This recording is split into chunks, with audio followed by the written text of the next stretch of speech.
इटावा में 22 जून को कथावाचक को लेकर विवाद पर कल इटावा में हंगामा हो गया, बवाल खड़ा हो गया। कल एक संगठन अहीर रेजिमेंट और दूसरे यादव संगठनों ने करीब 2000 लोगों के साथ सड़क पर उतरकर प्रदर्शन किया।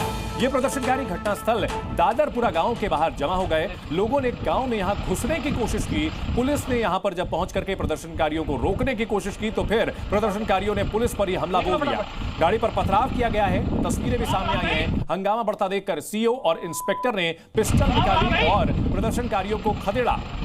अभी तक बड़ा एक्शन लेते हुए 19 लोगों को, उपद्रवियों को गिरफ्तार किया गया है और बाकी आरोपियों की तलाश की जा रही है। पुलिस ने साफ किया कि जातीय संघर्ष फैलाने वालों को बख्शा नहीं जाएगा और उनके खिलाफ कड़ी कार्रवाई की जाएगी।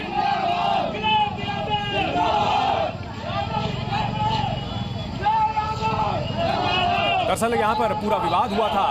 भागवत कथा कराने के दौरान जाति छिपाने का आरोप लगा था। उस दौरान विवाद हुआ और जो कथा वाचक आए थे मुकुटमणि, उनके बाल मूड़ दिए गए थे और अभद्रता की गई थी। इस पूरे मामले को लेकर के पुलिस की में शिकायत दी गई है। दोनों पक्षों की ओर से कार्रवाई की जा रही है, लेकिन इसे जातीय संघर्ष का रूप देने की कोशिश की जा रही है और यहां ब्राह्मण बनाम यादव बनाने की कोशिश की गई। और इसको लेकर के प्रशासन ने साफ कहा है, सीएम योगी आदित्यनाथ की ओर से साफ निर्देश दिया गया है कि ऐसे जातीय संघर्ष बढ़ाने की कोशिश कतई कामयाब नहीं होगी और यहां कानून अपना काम कर रहा है।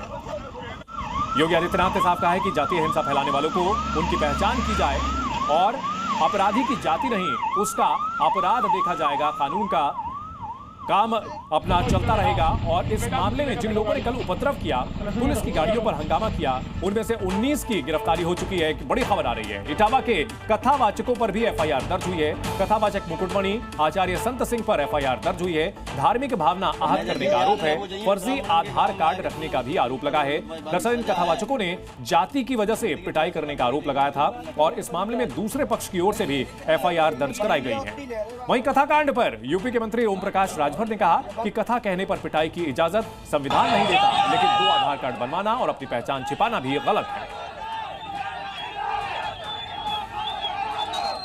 देखिए, उस घटना की हम निंदा करते हैं।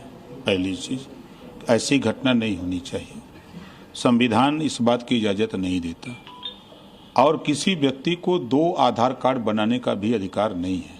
अगर किसी ने 2 आधार कार्ड बनाया है तो उनके खिलाफ भी मुकदमा लिख करके 420 का, फराडगिरी का, उनके खिलाफ भी कार्रवाई होगी। आज भी तो अघोषित इमरजेंसी है। ऐसी इमरजेंसी में भी नहीं हुआ जो घटनाएं आज हो रही हैं। आप किसी के जो घटना इटावा में हुई है, ये वर्चस्ववादी लोग और शोषण करने वाले लोग, समाज में उनकी कोई जगह नहीं होनी चाहिए।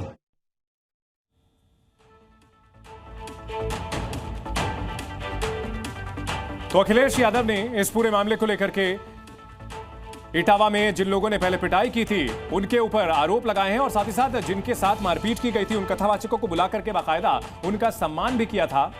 हालांकि इस पूरे मामले को लेकर के सरकार की ओर से अखिलेश यादव पर भी निशाना साधा गया और कहा गया कि जातीय संघर्ष फैलाने की कोशिश की जा रही है और इसमें जिस पक्ष के ऊपर मारपीट करने का आरोप लगा, उन्होंने मुकदमा दर्ज कराया है। धार्मिक भावनाएं आहत करने का, पहचान छिपाने का आरोप लगाया गया है। 2 आधार कार्ड रखने का आरोप लगा है और इन सब के बीच प्रशासन की ओर से हालात को काबू में रखने की कोशिश की जा रही है। कल क्योंकि 2000 से ज्यादा लोगों ने अचानक से यहां पर पहुंचकर हंगामा किया, गांव में घुसने की कोशिश की, जिसको लेकर के बड़ा बवाल हुआ है।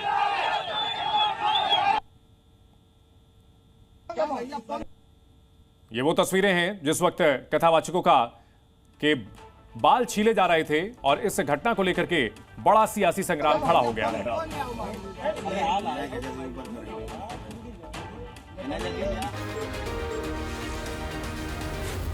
Zi